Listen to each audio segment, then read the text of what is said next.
From the New York Times, I'm Natalie Kitroeff. This is The Daily.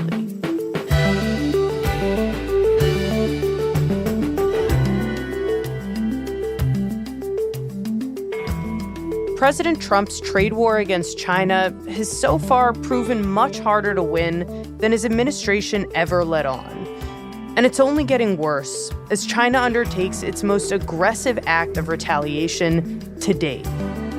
Today, my colleague Keith Bradsher on a potential turning point in the standoff as President Trump meets this week with Chinese leader Xi Jinping in what will be their first talks since the trade war began.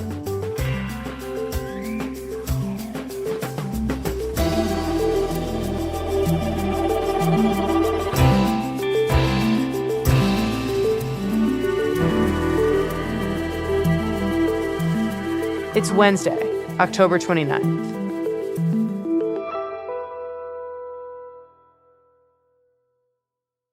Keith, I think a lot of us, frankly, started to feel as though this trade war may have finally died down. I think we were lulled perhaps into a false sense of calm when there wasn't that much news on this for months. But then, all of a sudden, things seemed to heat back up again. So give us a sense of the state of the relationship right now. The relationship is at one of its tensest moments in years. Both sides have threatened measures bordering on economic warfare against each other. There's an urgency to resolving these issues at the meeting on Thursday in South Korea between the two countries' top leaders. Here in Beijing, everyone is watching to see, can they reach some kind of a deal that pulls both countries back from the brink? And what are the main sticking points right now in these negotiations? Like, what do we expect to come up in that meeting? The United States wants China to start buying soybeans again. China has a boycott against American soybeans right now because of its unhappiness with American policies. The United States wants China to stop shipping the chemicals that are used in Mexico and Latin America to make fentanyl. China wants the United States to allow it to buy any kinds of semiconductors it wants, including some of the most advanced semiconductors used in artificial intelligence and high-performance military systems.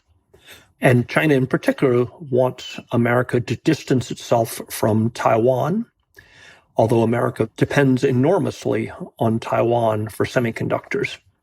But hanging over all of these issues is a big debate over rare earth metals.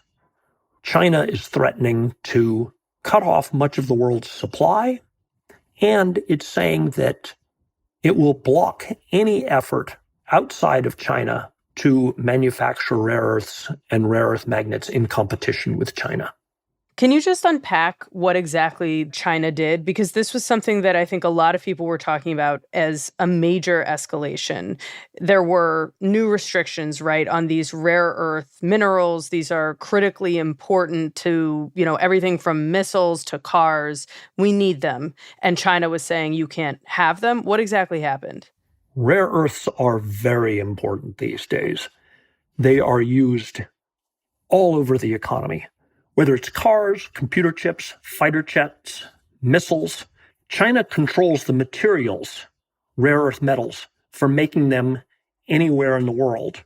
And it has put already in April some export controls on supplying those materials. And on October 9th, China said, we're going to put a lot more restrictions on these. China is expanding its restrictions on rare earths exports. The new rules do three things. One, they prevent the West from being able to build its own mines and refineries and magnet factories, or at least they make it much more difficult for the West to do that. So no more using any Chinese patents without permission, no more buying equipment from China to do any of this. And China makes almost all the equipment for mining and refining rare earths or making magnets. Second, the new rules put restrictions on what you are allowed to move across any country's borders if it has Chinese magnets and rare earths inside it. And third, China is saying for the first time that it's going to restrict even more kinds of rare earths than it did the first time around last April. And so this will affect even more military production.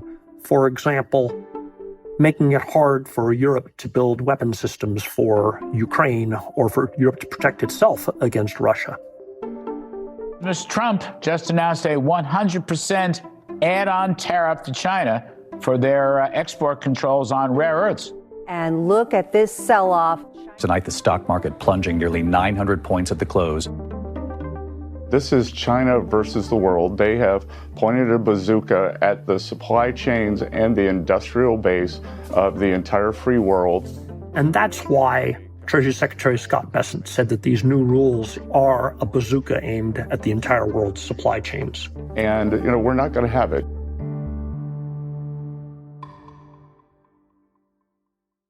I have to say, for me, this is like a control freak's approach to trade restrictions. Is this normal?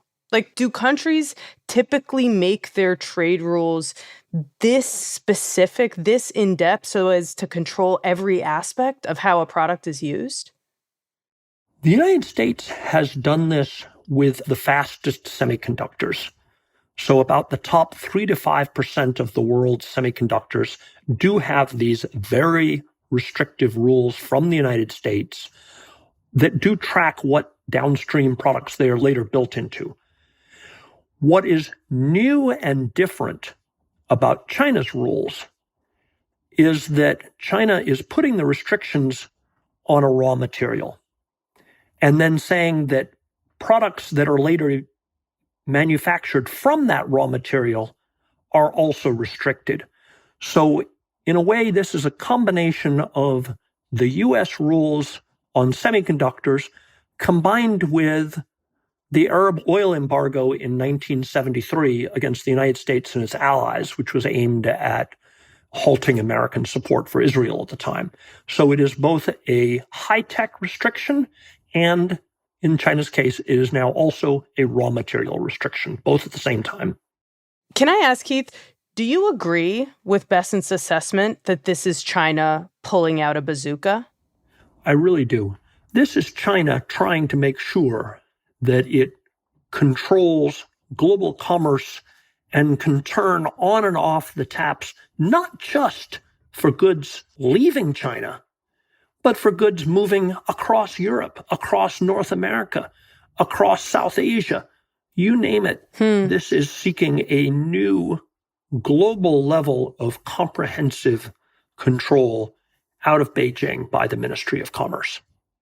And how should we interpret the fact that China's decided to do this now? Is that a sign that the Chinese government has kind of reached a point of no return in these negotiations, that they're using what sounds like one of their biggest points of leverage? China has concluded that it benefits from taking very strong stands towards Trump and also towards Europe. This is a China that is not allowing itself to be pushed around. We've now seen top Chinese leaders line up with the leaders of Russia and North Korea at military parades twice in 6 weeks in Beijing and then in Pyongyang. And so China has really in some ways embarked on a new geopolitical stance and a new economic stance of standing tough against the West to protect China's strategic interests. And for the rest of us, for the rest of the world, what are the implications? For the rest of the world, this could be extremely damaging.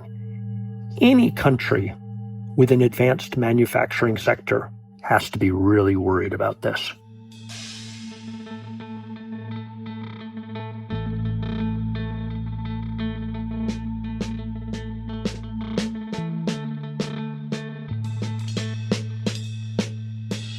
We'll be right back.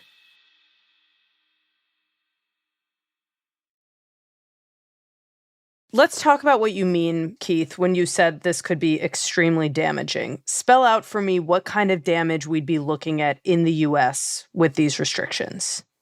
There is the immediate damage of American companies continuing to have trouble getting enough rare earth magnets just to make their day-to-day products. Detroit has been struggling to get enough brake motors, steering motors, power seat motors, all these different systems that require rare earth magnets. And as more of these Chinese regulations from October 9th take effect, it will become even harder for American companies, for example, even to move parts across the border from Mexico or across the border from Canada. What about the national security implications of this? Because you've told us rare earths go into missiles, go into a ton of military equipment. The West is already having trouble in slowing down production of some military items because of the shortage of rare earths. The West failed to stockpile these rare earths in advance, and so the military contractors trying to supply Ukraine or trying to rebuild inventories in the West are really having trouble procuring the magnets they need. So this is a big win for Russia because the West really needs these rare earths to continue supplying military equipment to Ukraine to defend itself. And now that supply has been cut off cold by China. Fascinating. This clearly has pretty big consequences for Europe, which is honestly kind of surprising. I thought this was a U.S.-China trade war. Why is China now putting the screws to Europe? China has a whole separate dispute going with Europe over cars. The European Union became very concerned last year that China had subsidized the development of electric cars and was going to flood the European market with electric cars. And so the European Union put tariffs in place, and there was a big loophole left in these tariffs, which is that if you put a tiny gasoline engine in, along with a great big electric system in these cars, then you don't pay any tariffs at all. And so China has been flooding the European market, particularly this year, with exactly that category of highly capable electric cars with a tiny gasoline engine included, and they don't face any extra tariff.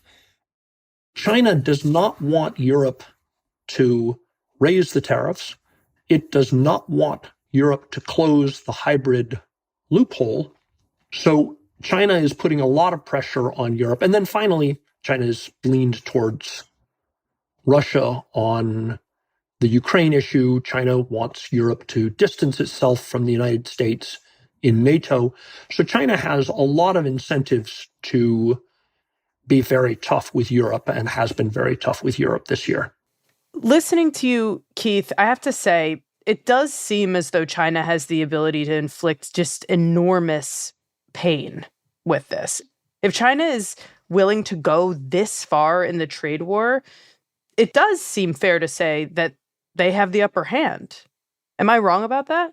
Short term, China does have a very strong position, but there are real long-term dangers to the Chinese economy in pursuing this strategy. So many multinational companies have come to rely on China for part or all of their supplies of many components, many products that you see in stores all over the United States. And as China shows that it's willing practically overnight to halt these supplies, China is damaging its reputation as a reliable supplier. European and American companies are frantically searching for ways to buy more from Southeast Asia, from India, and from elsewhere. So there is a long-term interest in China in not taking this too far. In fact, it's already gone far enough that they are worried in China that they may be losing their appeal as a destination for foreign investment. Who wants to build another factory in China if you're not going to be able to send the goods from that factory out of China? It's interesting. It's like China, in trying to show the world, look, you really can't live without us. You can't live without our rare earths. Beijing may actually be spurring the world to look for ways to live without it, to find a way to reduce that reliance on China for just about everything. That is exactly right. China is not backing down in any way. China is all in on restricting rare earths. That's a risky position to be in when you're a country like China that lives on exports even as the domestic economy is a mess. So China may have overplayed its hand. But it seems equally possible, plausible even, that the U.S. actually overplayed its hand because it's forced China into this point of no return where now it's pulling out the big guns, where now it's using its biggest point of leverage and forcing everyone into a corner. It's possible the U.S. has overplayed its hand, but the U.S. is in a very difficult position because China has enormous overcapacity of factories. And just last Thursday, we had a pivotal moment. The Central Committee of the entire Communist Party said, we're going to double down on manufacturing. We want to be the country that makes everything.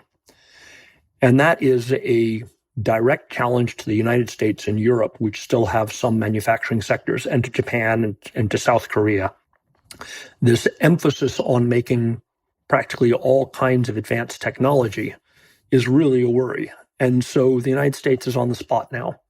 Does it take a short-term strategy of accepting a deal that gets it back to where it was at the start of the year, but risks further deterioration of what's left of the American manufacturing sector? Or does it continue to have a confrontation, but that could be very painful? So are you saying it's possible that the U.S. overplayed its hand, but it had no other option? The U.S. was not in a good position to begin with, and the Biden administration had struggled with the same issue. The Biden strategy was to proceed cautiously and avoid an outright confrontation, unlike Trump. But the Biden administration also had the weakness of not really slowing down China's remarkable race towards dominance of an extremely wide range of manufacturing industries. And so the Trump administration felt a need to go considerably farther. And that has now triggered an outsized response from Beijing. You're sort of saying it's like you're damned if you do, you're damned if you don't. If you don't go hard enough to try to combat China's dominance in manufacturing, nothing actually gets done about it.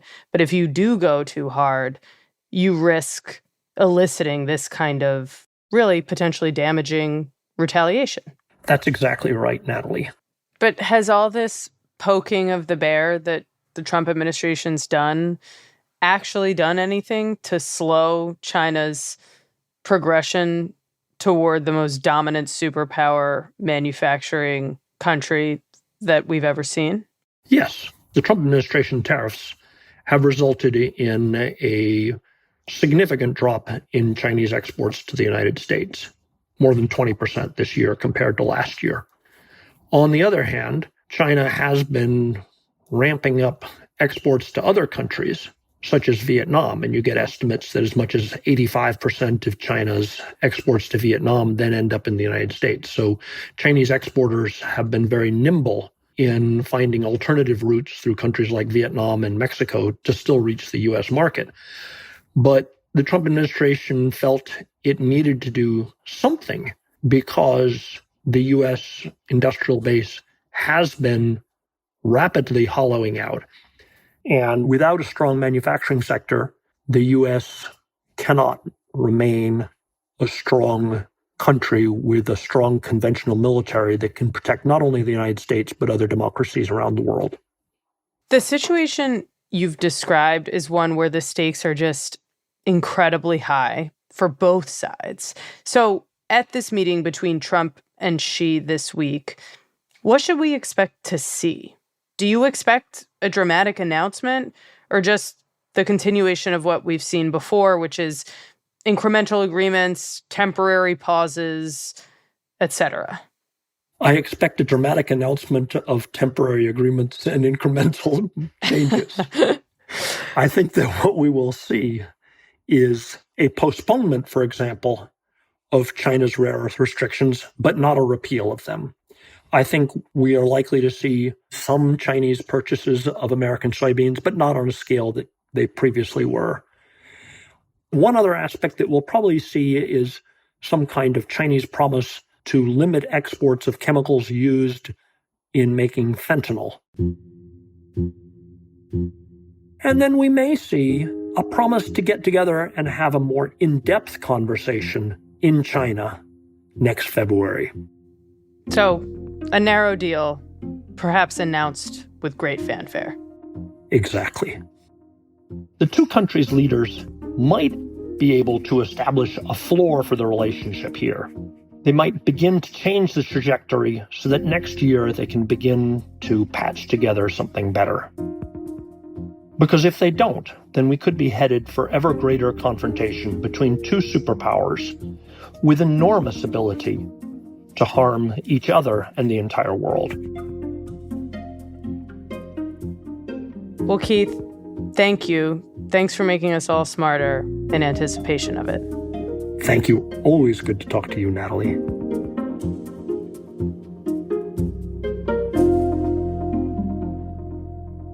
We'll be right back.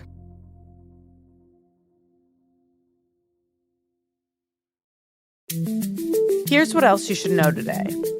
Hurricane Melissa made landfall on Tuesday, and it carved a path of destruction across Jamaica as one of the strongest Category 5 storms on record. It wasn't clear exactly how much damage Jamaica had sustained because of limited communications, but Jamaican officials said that 15,000 people were in government shelters. More than 500,000 people, or about a sixth of the country's population, were without power. And on Tuesday, Defense Secretary Pete Hegseth said the Trump administration had launched yet another round of deadly strikes on boats that it claims were smuggling drugs, killing 14 people in 4 vessels. Hegseth said the strikes took place in international waters and that there'd been 1 survivor. The attacks bring the overall death toll in the growing U.S. military campaign off the Central and South American coasts to 57. Finally, Prime Minister Benjamin Netanyahu ordered the Israeli military to conduct strikes in Gaza on Tuesday. The Israeli government accused Hamas of violating the ceasefire agreement by firing on Israeli forces and failing to return the bodies of dead hostages. Netanyahu's office said the prime minister had informed President Trump before the action was taken.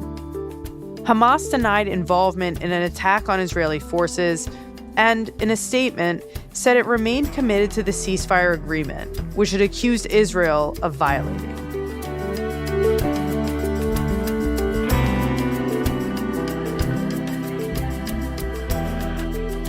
Today's episode was produced by Mary Wilson and Ricky Novetsky. It was edited by Lisa Chow. Contains original music by Dan Powell, Marian Lozano, and Pat McCusker, and was engineered by Alyssa Moxley.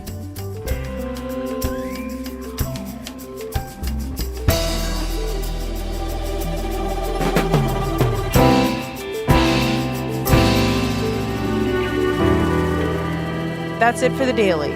I'm Natalie Kitroeff. See you tomorrow.